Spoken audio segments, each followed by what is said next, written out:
पुढे बातमी आहे मुंबईमधून। मुंबईतला अंधेरी सबवे पुन्हा एकदा चर्चेत आलाय। अंधेरी सबवे पाण्याखाली गेल्यानं विरोधकांनी मुंबई महानगरपालिकेवर जोरदार टीका केली होती आणि या पार्श्वभूमीवर मुंबईच्या महापौर रितू तावडे यांनी अंधेरी सबवेची पाहणी केली।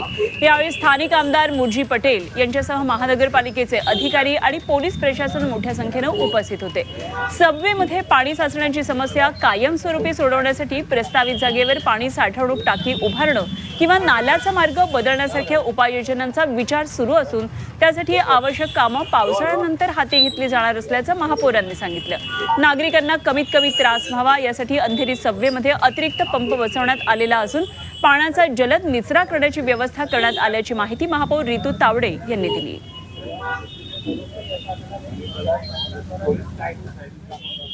म्हणजे अंधेरी सबवेच्या वरच्या बाजूस महानगरपालिकेचे जे मैदान आहे आणि पार्क आहे त्या ठिकाणी टाक्या बांधून ते पाणी त्या ठिकाणी फिरवावं किंवा प्रस्तावित झोपडपट्टी पुनर्विकास अंधेरी सबवेच्या वरच्या बाजूस विविध ठिकाणी भूमिगत साठवण टाक्या बांधणे वगैरे। पण या ठिकाणी सन्माननीय आमदारांची पण काही सूचना आहेत, तेही तुम्ही घ्या, आता माझ्यानंतर तेही बोलतील।